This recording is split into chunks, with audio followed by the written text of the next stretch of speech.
Okay, hi everyone. I'm Tom, the channel manager for QNAP UK. Thanks for joining us today on this webinar for the new TS-h886 series of NAS. These units run our new QuTS Hero operating system, which effectively, if you're not aware already, is a mix of our QES and QTS operating systems, blending ZFS with the applications and functionality of QTS. These units blending a combination of that new operating system, Xeon processor, hybrid storage architecture in the Tower NAS at a great price point means that these units will be a great addition to our product portfolio. Should be a really interesting webinar, especially with Craig's blend of live demos and useful information. So again, thanks for joining us, and I'll hand over to Craig. Cheers, Tom. Okay, so today we're going to go through a live demo with the TS-h886, but largely it's quite similar to the H686. For those that aren't familiar with QuTS Hero already, it basically combines the app-based QTS that we've already had for a number of years with a 128-bit ZFS file system. So you get all the great features and flexibility that you're used to with QTS, but you also get flexible storage management and comprehensive data protection that's added with the ZFS file system. Extra features of the ZFS file system would be inline data deduplication, and you can also get inline compression, and I'll demo those a bit later on as well. We do also have a self-healing file system with ZFS, so it uses end-to-end checksums to detect and correct silent data corruption that might be caused by a hardware defect or a metadata error. It can detect those and fix them on the fly straight away. It repairs them, the damage before it's passed to the apps from an alternative mirror that will be within the file system. So it's really high function, really reliable file system. So that's the biggest difference, that there's a file system between the QTS, which runs ext4, and we've got ZFS that's on the QuTS Hero-based products. So there's quite a difference there. But because the file system is different, while some units, when the upgrade program launches probably at the start of next year now, 2021, lots of our current NAS that we're already selling should be able to upgrade to QuTS Hero, but it won't be a simple swap. It's going to have to be an effective erase of the drives or a new set of disks to do the swap between the operating systems. There is just no way to do a seamless swap between ext4 and ZFS and keeping the data intact. So just keep that in mind. If you do like what you see here and you want to use it, it's a big change if you're doing it to an existing NAS. Obviously, if you're buying a new NAS like this TS-h886 or H686, it's obviously much easier to do. You can go straight to Hero, straight out of the box. Just one other point as well, these units, if you do like the hardware spec that we're about to show you, if you did want to do a swap from an existing QTS NAS and take your disks and put them into this NAS, you can. This unit will still also run QTS, so you do get a choice when you first set it up.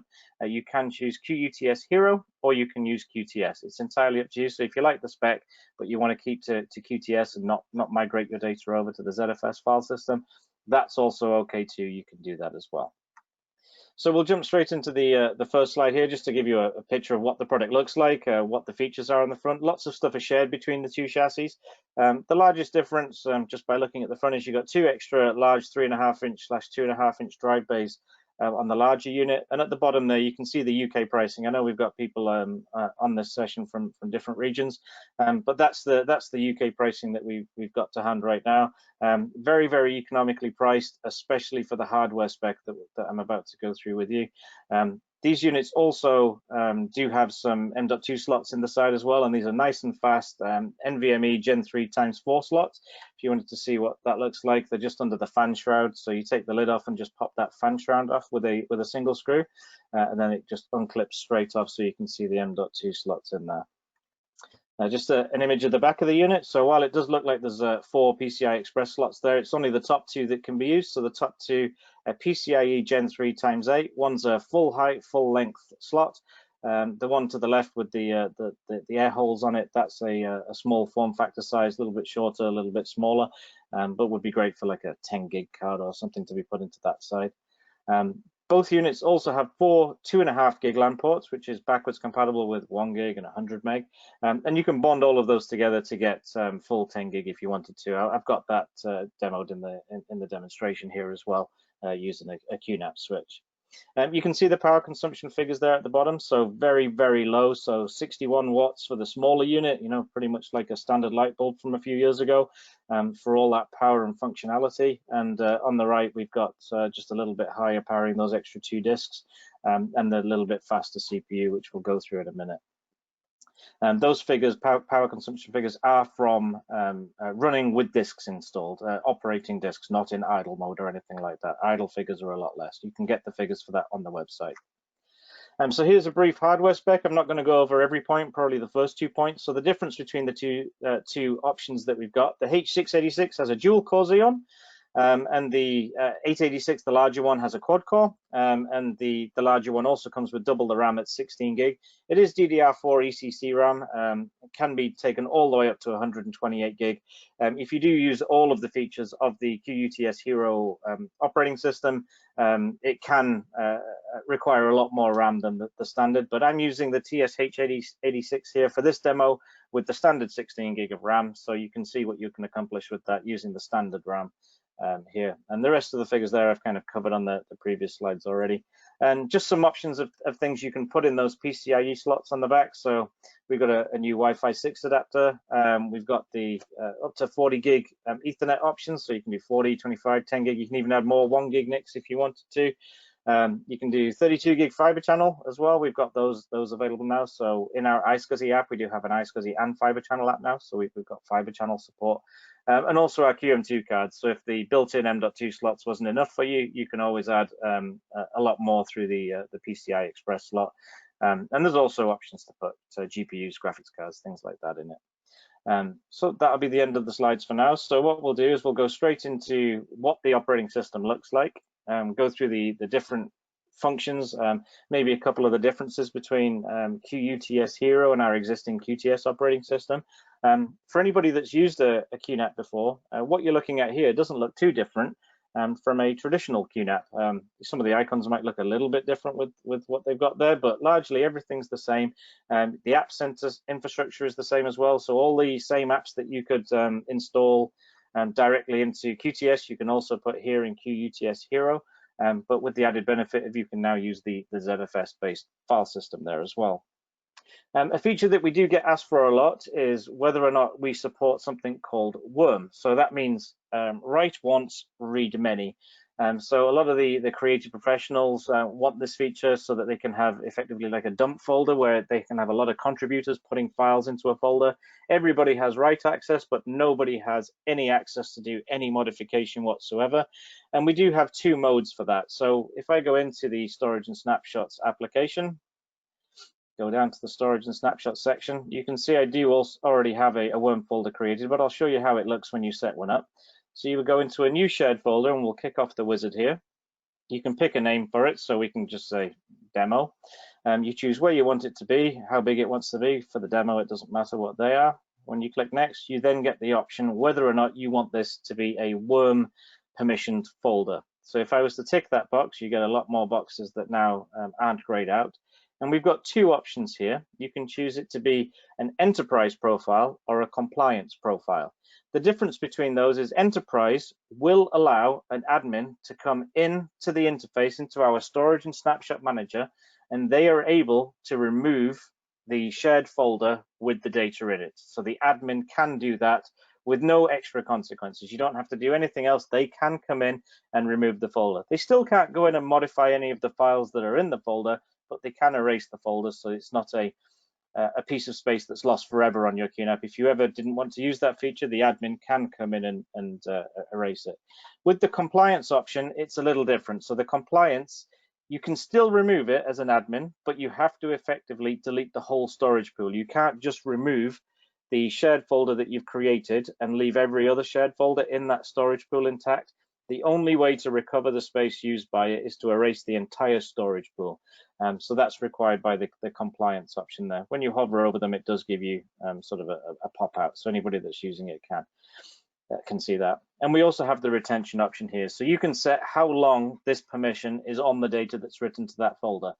So if it's data that's coming into that folder on a daily basis, and you will erase that data every single day, once it's been uploaded, you'll clean up that folder and move it to different folders on your NAS that are more protected, have different permissions, so everybody doesn't have general access to it. So you can set that up as 1 day. You can lots of different categories here. So if you wanted it to be, say, 2 weeks, or you can set that to 14 days, or you can just simply go, I want it to be locked in for 1 year there.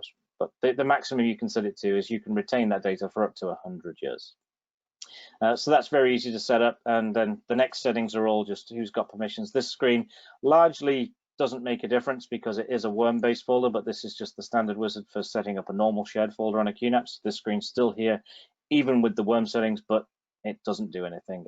No matter what you set here, even though the admin gets read-write, they still don't have write functionality. They can't change anything within the folder. And then you get all your standard options that you'd see at the top there for QTS, with a couple of extra options that we've got in QES there. Okay, so click finish on that, and it's going to create a second worm permissioned folder. So that's worm. If anybody has any questions, don't forget to type them into the chat there. Just like the other sessions, we do have a couple of my colleagues there looking at those questions, and they'll go through them, and I'll go through them at the end as well. So if anybody does have any questions midway through, we can hopefully answer them as we go. Okay. So the next thing I wanted to talk about was snapshots. So just like with QTS, we have snapshots. Now, the big difference between snapshots on QTS and the snapshots on QUTS Hero is kind of the amount that you can have. So we can effectively have near limitless snapshots. So the maximum limit is 65,535. Now, to give you an idea of how many snapshots that is, if you took one snapshot every single hour, that's 24 a day, and you did them for 7 years, you wouldn't have to delete a single snapshot. You still would have a little bit of room to grow halfway through that 7th year. So it's a massive amount of snapshots or restore points that you can have. So it's a really good way to sort of go back in history, find out the state of the storage at a different point in time. So if you discover a mistake and it's quite a long time later, you're able to use these near limitless snapshots to go back in time and go pick a file out from a different snapshot, a different restore point, if you like. So it's very, very powerful as a function on QUTS Hero. It's just a much larger amount of snapshots. I think on QTS it's 1,024 snapshots possible per volume, if you like, per share. So it's a much, much higher limit than we've had before. To go with that higher limit, the next massive benefit of QUTS Hero is that it does support volumes and storage pools of a full petabyte in size. With QTS, the maximum storage pool size, I think, is 308 terabytes, whereas the maximum volume within it is 250 terabytes. Obviously, you can create lots of different volumes and put them together in hypervisor, let's say, in VMware, something like that. But here on QUTS Hero, it's just like our QES operating system, where you can have a maximum of a full petabyte visible as effectively one folder, one share, if that's how you wanted to set it up. So much more powerful. Now, as with the snapshots on QTS, we do also have Snapshot Replica, and you can see here on the SnapSync demo folder I've got here, I do have it finished. So if I was to go to Snapshot Replica, go have a look at that folder, we've got a green tick next to SnapSync demo. So I'm doing a Snapshot Replica to get those snapshots off this NAS and to another NAS. So we can see my destination NAS is a TS-h886, which also happens to be upgraded with QUTS Hero as well. So that's sending the data off to a different NAS, and I've got those going every 6 hours until I tell it to stop. So that's going to keep a copy. I think I've set it to a maximum of 100 snapshots, and to send the latest 100 snapshots over every 6 hours to the other NAS. So effectively, it's a scheduled backup of your snapshots so that you can get them to another device, effectively turning snapshots into an actual backup of your data by getting them to the other side. Now, the only downside with Snapshot Replica is if there was ever a failure with your main NAS and you wanted to get that data up and running again, there's a restore process, if you like. You've got to put the data back somewhere, either restore it back to your host NAS when it's been repaired, fixed, but put back to how it was, or if you've got a new NAS, or you just wanted them to be active on the backup NAS, there's a process to get them running, and that takes a little bit of time, but the time does depend on how much capacity you're restoring at that time. So that's really the only downside to Snapshot Replica, but it is still a fantastic way to back up your data, because you don't just get one backup, you get lots of backup restore points within it. So it's still quite powerful as a backup tool. With QuTS Hero and our QES operating system, we have this extra option down here that you might have looked, and that's why I've got the folder called SnapSync Demo. So SnapSync Demo is a folder that I'm backing up using our SnapSync function. So SnapSync is very much like Snapshot Replica, but it's got options not just for manual and scheduled modes. You can also do it in real time. So you can see here mine says synchronized with a stop button because it's running permanently. I've got a real-time sync here going between the two NAS that I've got set up. So if I was to go look at my storage and snapshots, we can see that I've actually got 61 snapshots. If I go look at the secondary NAS and go to the snapshot section, we can see that over here on this one, it's also got 61 snapshots showing. So this is the benefit. So since I started this session, another snapshot has happened, because I can see that the snapshot replica function here at the bottom, that's only showing 60 snapshots because it's doing it scheduled every 6 hours. So whilst my main NAS is doing a snapshot, say once every hour, over here, this is only picking them up once every 6 hours. Of course, I could reduce this down to go as often as once an hour every time the snapshot happens, but if you wanted it to be completely real-time, a hands-off option, SnapSync is a much better option. So if I was to go back to this main NAS here, so I see the 61 snapshots. If I go here and go take a snapshot, I'll take another snapshot on demand here. They're usually happening very, very quickly. Once it comes up and says 62, if I go over to the other NAS, once I get the confirmation, there we go. So this is now showing that I've got 62 snapshots locally. If I was to go over to this secondary NAS and just click refresh, am I doing it too quick? There we go. So it's now saying 62. So without me starting off a job or anything like that, that extra snapshot has already been effectively backed up to the secondary device.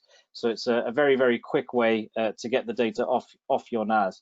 And one of the best features about SnapSync is if you ever had a situation, so here on the TS-h886, if this ever went down for whatever reason, was unusable, if I ever wanted to have access to that data, well, over here, all the data is stored just as any other shared folder is on the NAS. The only difference is it is effectively in a read-only state. I can't change any data within this folder. So if I was to go into File Station and go try to do something in this SnapSync demo folder, this folder, I can't change anything. It is in a read-only option. So if I wanted to have access to this data immediately, I wanted to now work from this data because my other NAS has gone down, all I have to do is come down to the SnapSync option, stop and delete the SnapSync job. That will effectively now allow that folder to have permissions set on it. So if I wanted to set permissions, I'd just go into the shared folder settings, just like I would in QuTS. So I see the SnapSync demo folder there. I'd come in here and I'd edit the permissions, and I just have to add the appropriate flags to the appropriate users for what's being accessed. Most people would probably use groups rather than users. So if you had groups here, if an organization only has 10 groups, you might only have to set 10 permission flags to have this NAS now working exactly like the other NAS was. So it's absolutely instant restoration effectively, because you're not having to move any data, restore your many terabytes of data to another location. You just simply have to change the permissions on the folder once the SnapSync job has been deleted. I see we have a question here from Pell. Hopefully I'm saying that right. Does the Snapshot Replica server have to be QuTS, or could it be QuTS as well? Yes, it could be either. So Snapshot Replica and Snapshot Vault, that's compatible between QuTS Hero and QuTS. So that bit can be anything.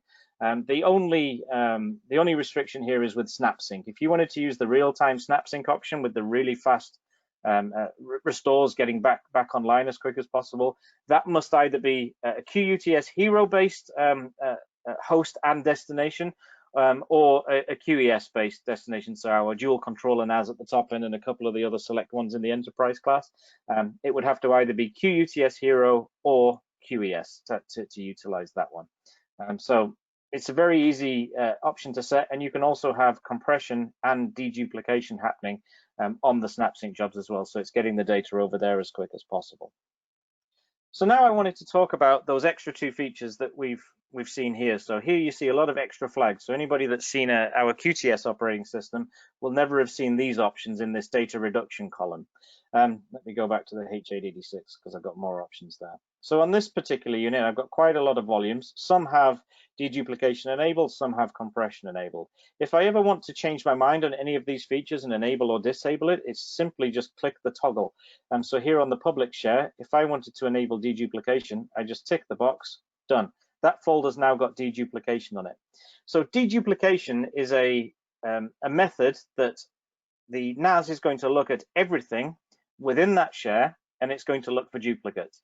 If you're a large organization, perhaps with 1,000 users, you know, if you send out a company handbook, an information flyer, a memo, or something to all your 1,000 users, these users may detach that from their email, and they might go and store it in their personal drive, perhaps up on the network storage box, so that they can refer to it later.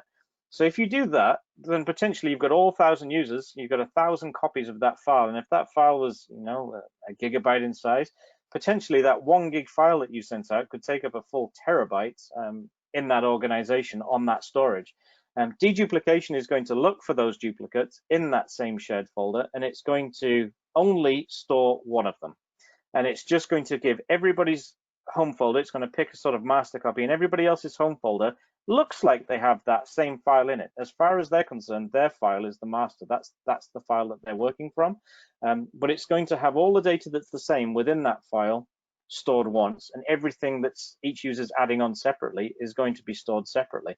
And then it just builds the whole file from there. It's absolutely instant when it happens. And to give you an idea of how effective it is, I've set up a folder here that's effectively made up of 3 separate files. So if I click on the data option here, so in this data folder, I have lots and lots of copies of a Windows virtual machine that's just over 50 gigabytes. So normally it wouldn't be like this. I'm obviously doing this just to illustrate. Normally this would be all in separate folders, lots of different users, but this is just to show you how effective it can be. So I have a lot of these 53 gig files. So if I scroll down, we should start seeing a couple of different files. So I've got a Windows Server 2016 ISO file here at 6.5 gigs, and I've also got an Ubuntu install file here, 1.82 gigs. So I've just got lots and lots of versions of these 3 files. Now, if I go back to the storage and snapshots, if I go and click manage on the storage pool with that data folder inside it, there's a new tab that's at the top. So this data reduction tab gives you an overview of how effective those extra toggle switches are being on your data. So if I had those 2 toggle switches off, I would be using just under 8 terabytes of capacity on my NAS for that folder. It's a very irresponsible folder. Nobody would have that many copies of the same thing in one folder. But if this was spread out with lots of copies of data in lots of users folders, different departments folders, this would be the size all that data would take. Now with compression alone, it's already reduced it to about 6 terabytes. The compression number is very dependent on the type of file. For example, if you had a folder full of something that's already a quite compressed format, a bit like a JPEG file, the compression is not going to be as effective as this, because the file may already be compressed pretty much as far as it can go.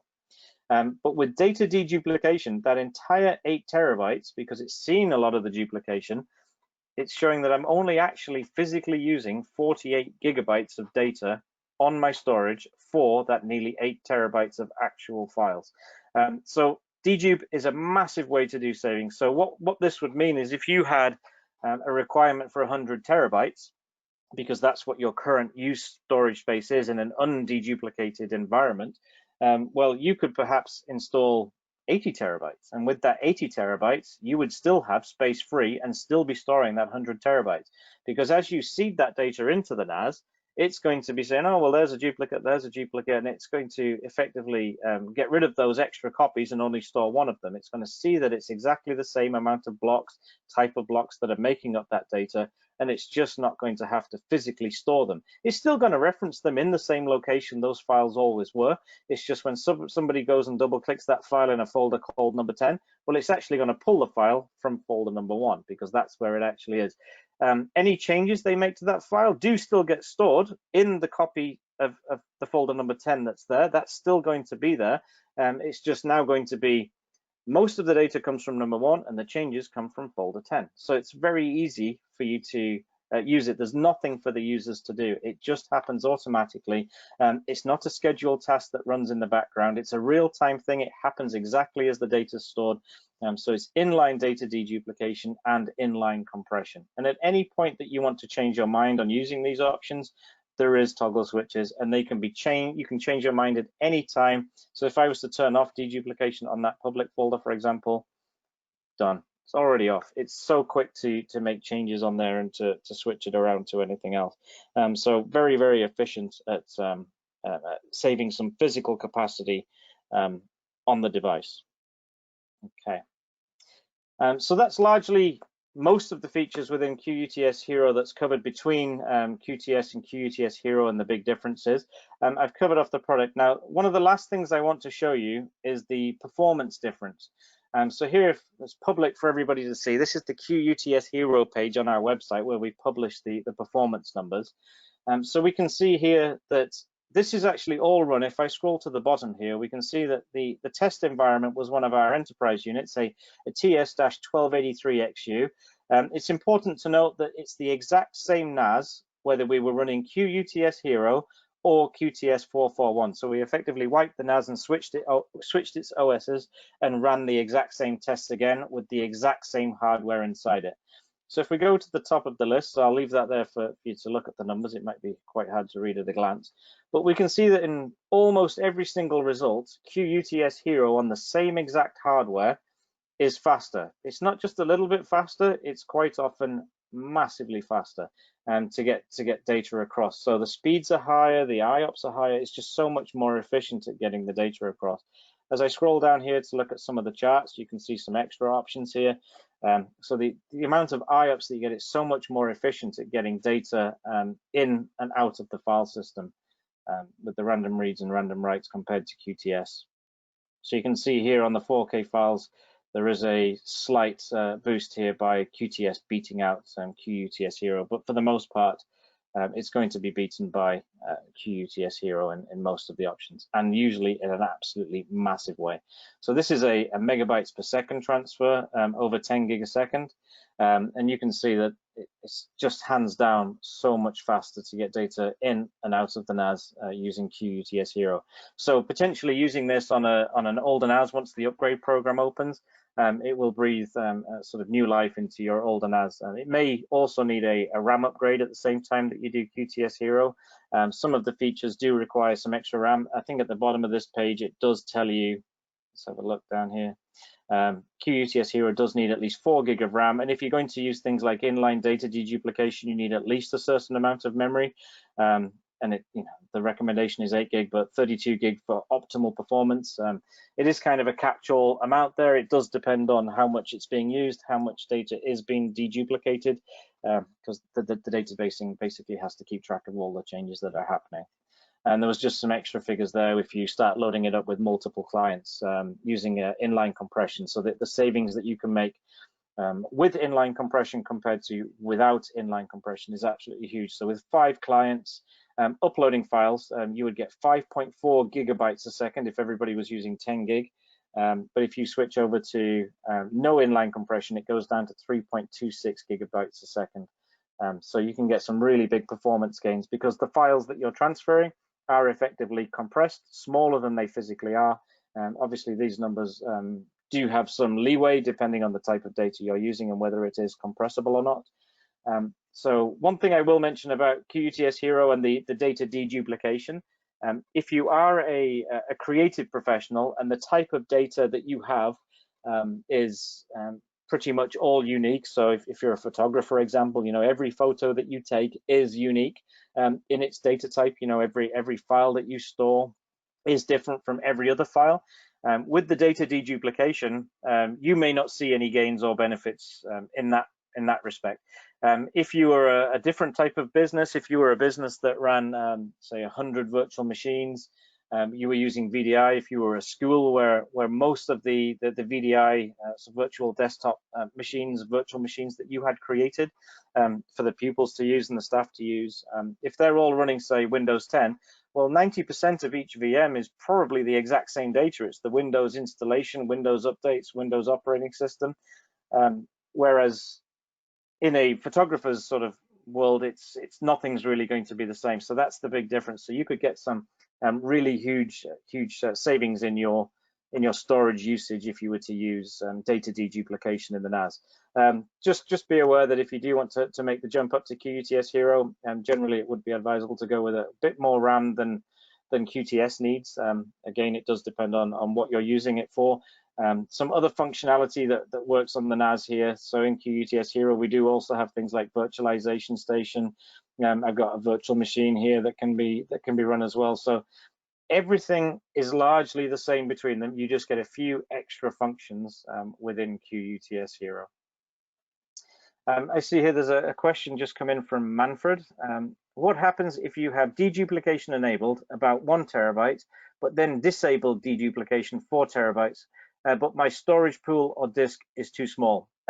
Good question, Manfred. In that respect, it will actually not let you disable the function in that regard. It will not let you do it. So if you look in the storage and snapshot section, if I show an example, you can get an idea of how you're structured. So if we look here and we see that there's public share, so this entire storage pool is 184 gigabytes, but I've got a lot more data in here physically allocated. So I've got quite a few 184.28 gigabyte volumes or shares, and I've got a few 100 gigs, 50 gigs that I've just thrown in there as well.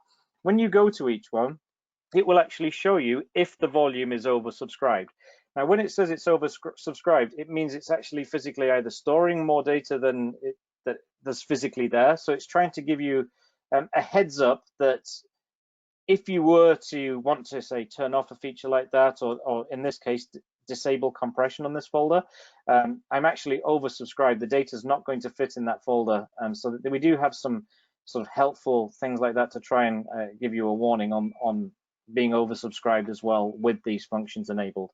But yes, effectively, if you are sort of oversubscribed, it won't let you continue. So if I was to go here to my storage pool 1, which is 184.28 gigabytes, if I was to go, oops, sorry, it shows a new shared folder. So a new shared folder, we'll start it. I'll just call it testing. So here I can do a thin provisioning folder, and it asks what size I want it to be set to. So if I say I want to set this to 1 petabyte, I should be able to go through and set 1 petabyte on actually a storage volume that is only 184 gigabytes in size. It's actually made up of just 2 small SSDs. So this is going to go off and allow me to create the full petabyte of storage, if you like. So that's already created there at the bottom. And as you can see, the oversubscribed is at 99.99%, because obviously I cannot satisfy that need with the storage pool being the size it is. But it does let me go ahead and create it because it's thin provisioning. I can go ahead and use it, put data in it, and change it to where I need it to. Okay, that's everything I wanted to cover off today. I will mention that we are doing another webinar in a week's time about our Thunderbolt NAS, just how we do Thunderbolt a little different from everybody else. So we do networking-based Thunderbolt connections. So I'm going to go through a live demo with that one as well. So if you haven't already, have a sign up for that one if that's interesting for you as well. We'll keep the session open for a bit longer as well. So we'll any questions that anybody wants to ask, feel free to fire them in, and we'll answer them straight away for you. Thanks a lot, guys. Cheers. Bye.